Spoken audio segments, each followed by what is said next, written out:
Speaker పదవికి తీసుకోబోయే వ్యక్తి ఎంత సిగ్గు లేకుండా సోషల్ మీడియాలో వైరల్ అవుతా ఉంది వాళ్ళు మాట్లాడుతూ ఉన్న మాటలు. ఒకడంటాడు జగన్ ఓడిపోయాడు ఇంకా చనిపోలేదు అని ఒకడు అంటాడు, ఇంకా చావలేదు అని ఒకడు అంటాడు.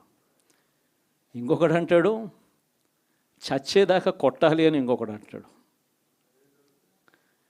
నిజంగా ఇలాంటి కౌరవ సామ్రాజ్యంలోకి మనం పోతా ఉన్నాం. ఆ వ్యక్తి ఇప్పుడు స్పీకర్ కాబోతున్నాడట. ఇలాంటి పరిస్థితుల మధ్య ఆ కౌరవ సామ్రాజ్యంలో అసెంబ్లీలో ఏదో మనం చేయగలుగుతామని చెప్పి నాకైతే నమ్మకం లేదు. కానీ పాపాలు పండే కొద్దీ ప్రజలతో కలిసి ప్రజల మధ్య నిలబడి పోరాటం చేసే కార్యక్రమాలు అయితే రాబోయే రోజుల్లో ముమ్మరంగా స్పీడ్ అందుకుంటాయి. అదే జగన్ పరిపాలనలో కులం చూడలేదు, మతం చూడలేదు, ప్రాంతం చూడలేదు, చివరికి ఏ పార్టీకి ఓటు వేశారని కూడా చూడలేదు. ప్రతి పథకాన్ని డోర్ డెలివరీ చేయించాడు జగన్, మన వైఎస్ఆర్ కాంగ్రెస్ పార్టీ. కానీ ఈరోజు కేవలం వాళ్ళ పార్టీకి ఓటు వేయలేదు అన్న ఒకే ఒక్క కారణంతో ఏకంగా మనుషులను కొడతా ఉన్నారంటే, ఆస్తులను ధ్వంసం చేస్తూ ఉన్నారు అని అంటే, ఓటు వేయని వారిని అవమానిస్తూ ఉన్నారు అని అంటే, నిజంగా ప్రతి గ్రామంలోనూ ఇంత అన్యాయంగా వ్యవహరిస్తున్నారు అని అంటే,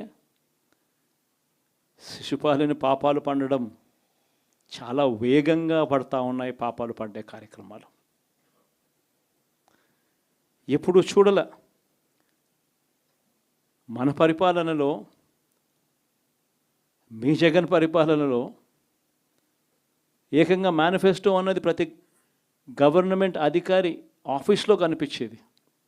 కలెక్టర్ల కార్యాలయాల్లో మొదలు పెడితే సెక్రటరీల కార్యాలయాల దగ్గర నుంచి, హెచ్ఓడి కార్యాలయాల దగ్గర నుంచి ముఖ్యమంత్రి కార్యాలయాల్లో మన మేనిఫెస్టో కనిపిస్తూ ఉంటే, కనిపించే పాలన మనదైతే, ఇప్పుడు హోర్డింగులు పెడుతున్న రెడ్ బుక్ అని హోర్డింగులు పెట్టి, ఆ రెడ్ బుక్లో కక్ష సాధింప చేయబోయే అధికారులు ఎవరు, ఎవరిని కొట్టాలి, ఎవరిని నాశనం చేయాలి అని చెప్పి ఏకంగా పేర్లు రాసి రెడ్ బుక్ అని చెప్పి దాన్ని ప్రకటించి ఏకంగా హోర్డింగులు పెట్టి, ఆ రెడ్ బుక్ అనేది ఏదో ఘనకార్యం చేస్తూ ఉన్నట్టుగా ఆ రెడ్ బుక్స్లో ఉన్న పేర్లన్నింటినీ కూడా మేము వాళ్ళని కొడతాము, వాళ్ళని చంపుతాము, వాళ్ళ మీద అఘాయిత్యాలు చేస్తాము, అన్యాయాలు చేస్తాము అని చెప్పి ఏకంగా నిస్సిగ్గుగా దౌర్జన్యం చేస్తూ ఉన్న పరిస్థితులు కనిపిస్తూ ఉన్నాయి.